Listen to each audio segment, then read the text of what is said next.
member Gill, and he goes out there and he goes, actually, the big budget, beautiful bill, it's actually going to save us money. Just think about it. All of the savings, all of the money we're making, all the trillions of dollars Donald Trump is bringing back, that's going to offset the $4 trillion in tax cuts for the billionaires. So we're all going to get rich. And it's just a bunch of BS. Like when Donald Trump goes, I've already brought back $11 trillion or $5 trillion. And just makes up numbers. Here, play this clip. Well, first of all, let me go back to something that you said just a second ago. Is about how we would pay for this one big, beautiful bill. This big, beautiful bill pays for itself. We have $1.6 trillion in mandatory spending reform. That's the biggest mandatory spending reform in American history. That's put up against $4 trillion in tax cuts, making the 2017 Trump tax cuts that were so wildly successful, that put our economy on a massively upward trajectory. Yeah, and the that's White House has put up, said that is paid for with the spending cuts and then with economic growth. Yeah, and the White House has said the tariff revenue is icing on the cake. By the way, the main headline in the Des Moines Register right now is, well, we are all going to die, says their senator. Now, I want to share this with you as well. As I said, a lot of these MAGA Republican senators and Congress members are making these bizarre selfie videos of themselves. MAGA Republican Congresswoman Nancy Mace making very strange videos of herself, showing people what's in her bag. And so she's like, you want to see what's in a congresswoman's bag? Let me show you. And then she starts just taking things out of her bag. It's really weird. This is great. This is actual SPF and powder if your face gets oily during the day. I have lip gloss I just bought. I have patches from the town of Yemassee. I was just in Yemassee. I did a town hall in Yemassee and they gave me patches. I have a hard hat in my bag. I toured company yesterday. Oh, look, I have come and take it merch gear in my bag. I have Trump 2024 girl in my bag. This is my favorite. I love Jesus, but I cuss a little. That's in my bag. I have a leash for liberty, little liberty. I have an American flag. I love our country. I have a makeup bag too, with some Q-tips, some Band-Aids. Oh, these are good. Tide pen for during the day. A hairnet, vanity kit, you know, the usual stuff. Next thing I want to show you is MAGA Republican Senator Dave McCormick from the great Commonwealth of Pennsylvania. He's asked about the Nippon Steel acquisition of U.S. Steel, and 2 days ago, 3 days ago, he says it's great. We want this. It's going to bring jobs to the Commonwealth. This is a great, great deal. Even though he previously campaigned on, I'm going to block it because an acquisition of U.S. Steel by a foreign Japanese company presents a massive national security threat. So first, let me show you what he said this past week. Play this clip. We are told time and time again by all the financial analysts and pundits that this has implications for pretty much all of America. But if you're not somebody who's an investor or shareholder or a worker in the industry, can you lay out for us why we should care? Yeah, well, the first thing is we have to be a place that welcomes foreign investment. So foreign direct investment in the United States, in Pennsylvania alone, creates this $20 billion. It creates 330,000 jobs. So having companies come to the United States and invest is a key part of a growing economy. And in this case, the reason this is so important is because our domestic steel industry is essentially almost gone out of business. And this inflow of new capital is going to help U.S. Steel be cutting edge, have all the newest technology, and it's going to help our national security because we need a healthy domestic steel industry in our country. And we almost lost it. This will be great for shipbuilding. This will be great for lots of things that are critical to industrial manufacturing. And as I said, it's a great driver for economic growth and great jobs. Now, when he was running for the Senate, he had a very different tune. He said he would block it, and he said it was a very dangerous thing. Play this clip. Because of the national security implications. So we need to have a domestic steel industry. It's one of those industries that are most critical to our national security.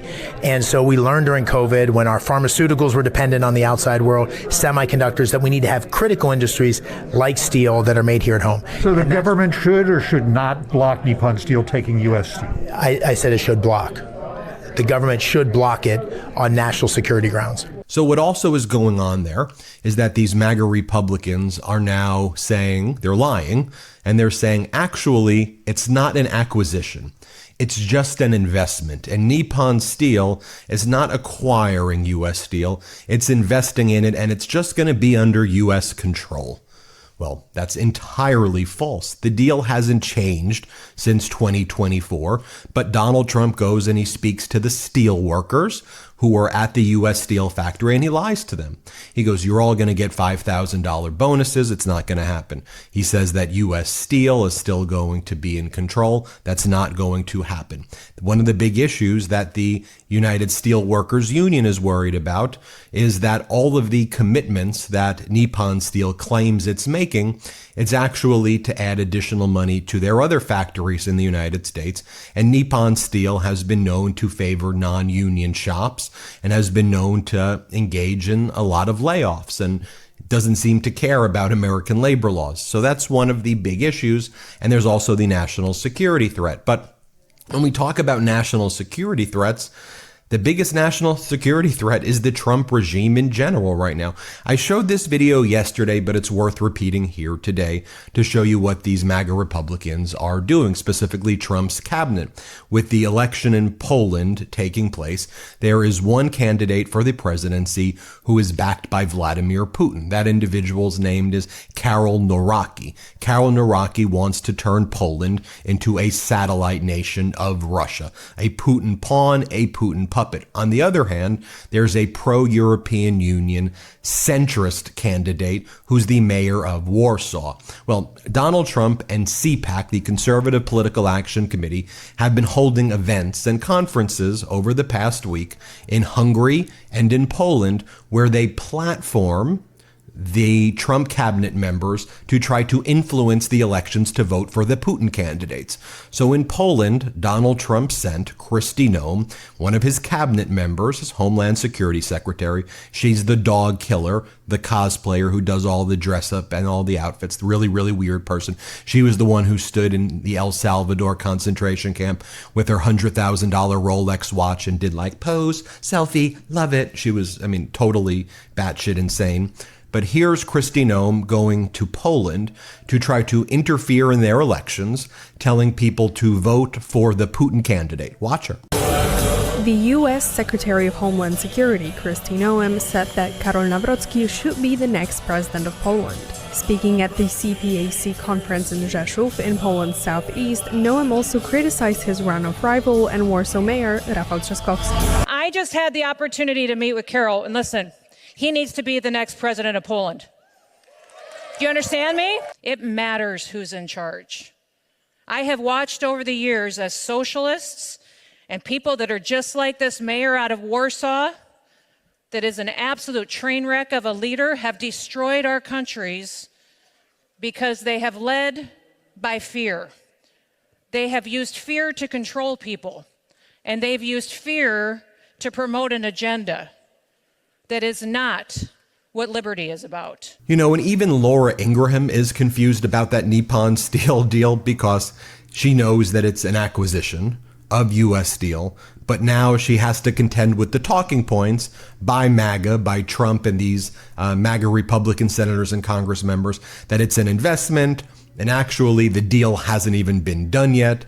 And you'll even see here Laura Ingraham speaking to this guy, Dan Mauser, MAGA Republican congressman. She's like, wait, Congressman, what's going on with this deal? Is it the deal from 2023, 2024, which is an acquisition? Is it an investment? Is there no deal that's even made? You're confusing me. Here, play this clip. Congressman, I don't blame. I think for them to take. Yeah, you're doing what you should do for your district. I don't have any doubt about that.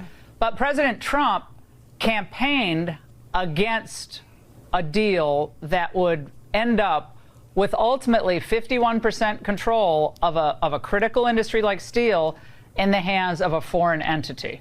Now, you're saying we don't see the terms of the deal. I'm the lawyer, so I want to see the deal. I don't know why they're hiding the terms of the deal. I haven't seen the deal. Have you actually seen the terms of the deal? No, I have seen where CFIUS is on it and how those national security concerns can be mitigated. And I also know that the president has reviewed it, as has, I believe, Scott Bessent, Howard Lutnick, and others. But it's still being structured. Laura. Well, and so wait, it needs to be highly satisfied.